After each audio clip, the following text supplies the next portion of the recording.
Hey fandom, it's me, Aaron. And I'm Tony, the Draw Friend. And this is a comic show where we talk about our favorite comics every week. We don't really differ much in our opinion of what our favorite comics are on camera. We argue it out ahead of time. Absolutely. We might like them for different reasons, and I might not like some of the things he likes, but you know, whatever, it's all good. We're picking good books. Yes. A vs. X #4. This is awesome. This is the end of Act 1. Act 2 has already been teased out as no more Avengers and no more Romita Jr. It's the art looks brilliant. I just don't like how Romita Jr. draws Colossonaut with that tin can on his head. It just doesn't seem to really, just kind of hovers there. I don't know. Yeah, but he's got Wolverine down pat. Yeah. Well, I love him on Kick-Ass because everyone's supposed to look like smushed up face like they just got punched. You know, everyone's supposed to look all bruised and battered. But I'm digging this book. A lot of people are. It's selling out nationwide. I'm loving it, but it's a fun story. What I'm loving, and this is something I should even be more ashamed of as a guilty pleasure, is verse. Now, I know it started with Jason Aaron, and I'm Jason Aaron's, you know, butt buddy. I love the man. I just stroke his beard, you know, like naked texts in the middle of the night. Feed him carrots. I mean, like, he's my little pony. And he's going to be here in November for the big new book that he's doing. But anyway, verse has great artists too. It's McNiven. He can't do 22 pages, but the man can do 12. Yes, and it's Captain America versus Gambit. So, you know, does this A stand for Cajun? You know, because not necessarily the fight you want, but it's the fight you deserve. It's awesome, and like, check that out, dude. I mean, come on. That's I don't want to spoil it, but Gambit does some cool stuff that you obviously didn't see in the few panels of the issue 3. And it's fun. And then the other backup story is Colossonaut versus Spider-Man, and in the classic Juggernaut versus Spider-Man tradition, done by Gillen and art by one of your guys that you like too. Yeah, it's great stuff the whole way through. Get the book if you like fun.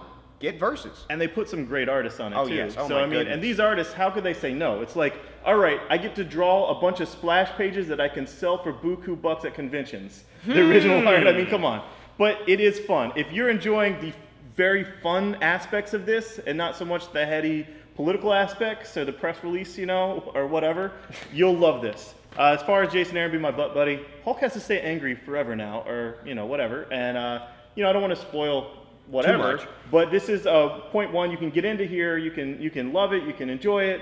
And Jason Aaron's Hulk, I am digging Hulk more than I ever have.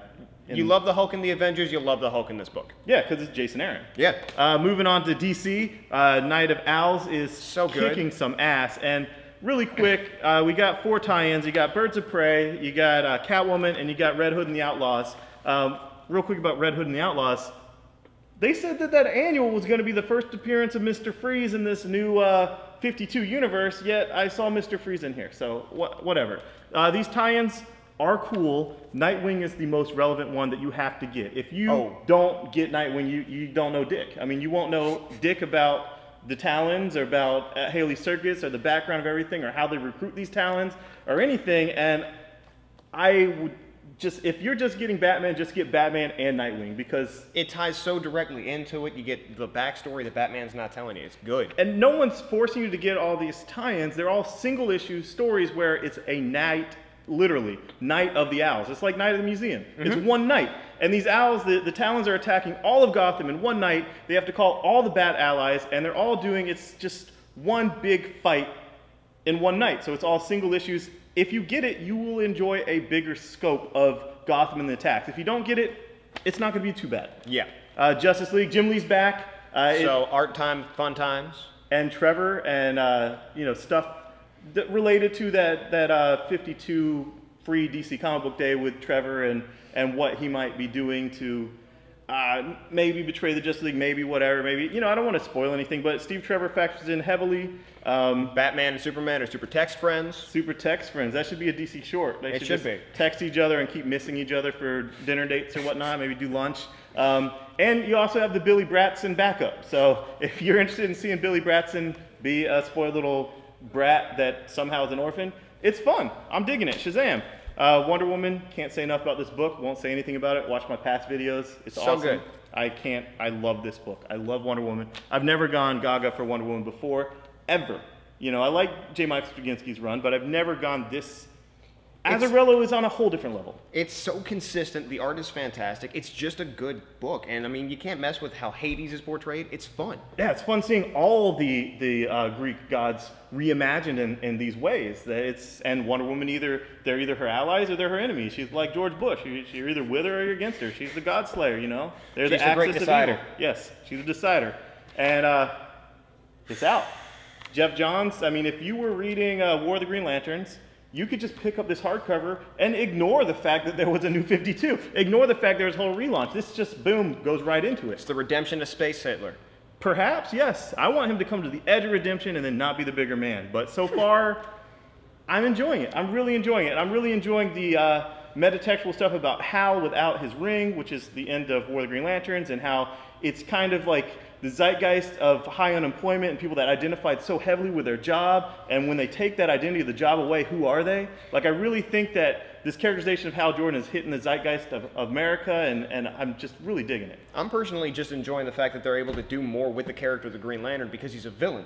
Heroes, by definition, have to be somewhat static characters because they got to do the right thing at the end of the story. Sinestro does not have that problem. Right. Sinestro is completely unpredictable, exactly. And the Guardians have no control over him, can't take his ring away. So it's a much more compelling story than we've seen in Green Lanterns up to this point. Well, you know, Guy Gardner's kind of an asshole. I love that guy. True He's enough. Unpredictable. He's predictably unpredictable. Exactly. He is Hal Jordan, or rather, Guy Gardner is the Sinestro light. Oh, all right, I'll give you that, because, you know, he hasn't, you know, been a mass murderer or anything. He's just a mass asshole. You know? Adventure Time, if you're loving this, you'll still love it. I love it. It's phenomenal. It's Adventure Time. And there's a variant cover drawn by the dude's mom. Very cute. In honor of Mother's Day. Yes, in Mother's Day. Saga issue 3's out. It's maybe Best 1 or 2 weeks late, but, you know, I'm digging this book. I love everything about this book. If you were on the fence about it, just try it. We'll give it to you money back guarantee here, but Kayvon's dialogue is as strong as ever. All these characters are so uniquely, like, just original. And they define themselves in a panel. You don't Yes. even have to wait. There's no exposition. They show, they don't tell. And the visuals of the character design, like, he knows what he's doing when he picks these artists, too. And I just think that Saga is going to be this phenomenal, like, thing that's just like, yeah, there's Y Last Man, but Saga, you know, and Saga's his opus. I've talked to people, I even talked to Mark Waid the other day in an interview for the Nerdy Comics Show where he's like, yeah, Mark said he doesn't really like sci-fi or fantasy, but he's liking this book. So I was like, that's a good thing. No wonder you and CrossGen didn't get along too well if you don't like sci-fi or fantasy. But it was a great interview that'll be on. Viva Thieves. I can't keep this book in stock, and I ordered it so freaking heavy, it was ridiculous. The second it got optioned for AMC, it's out everywhere. And I don't sell things over cover price, so mine are all gone. I have a friend in Melbourne that has a store, and he just started selling his on eBay. He's like, bam, screw you guys.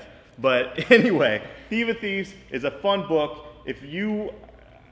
When the collection comes out, I'm going to be pushing it so freaking hard. I still have to mention it, even though I don't have issues 1, 2, or 3 to sell people, which is kind of embarrassing, but they did get announced as the AMC show, and I don't sell things over cover price.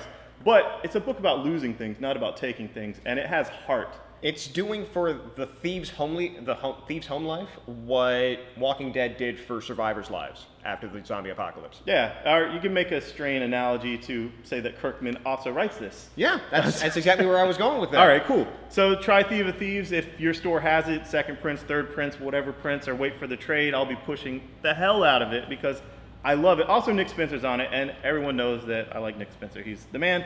And finally, Secret Service. This is Mark Millar's book. It started with Mark Hamill being kidnapped. It's hardcore violent. It's, you know, it's drawn by the dude from Watchmen. Dave Gibbons. Yeah, Dave Gibbons. It's such a cool story of Mark Millar that he wrote a fan letter to Dave Gibbons as a kid, and now Dave Gibbons is drawing a book for him. It's like, it does something to my heart, you know? Circular.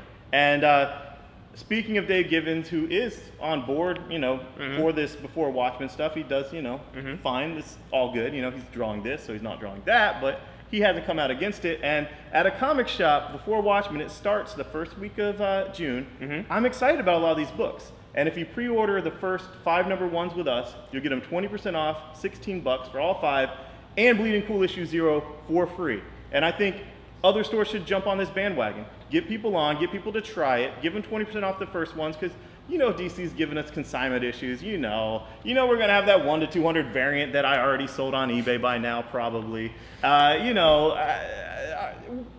people just need to try it. Just try it. Just give it a shot. I understand Alan Moore's against it, but come on, he's against most things. And I love everything he's ever written, and I'll read and sell everything he ever does. And, you know, I would love to comb his beard too. That seems like a whole week-long thing, but you can't be a mad genius without bitching about stuff. Yeah, and just the creative teams on this book is crazy. And if you like controversy, like before Watchmen, you're gonna like Bleeding Cool magazine. And I can't wait to, it would be like Wizard done well. You know, it's like Wizard with a heart. Wizard with, you know, I don't want to say Rich Johnson has a soul, but it'll be like Wizard with a soul. And can't wait to see everybody at Phoenix Comic Con. If you're coming to Phoenix Comic Con, send me some personal messages. Say, hey, what's up? So he won't be there. No, I'll be at Heroes Con with Nerdy Show. Yeah, whatever. Thanks, bye-bye. Bye.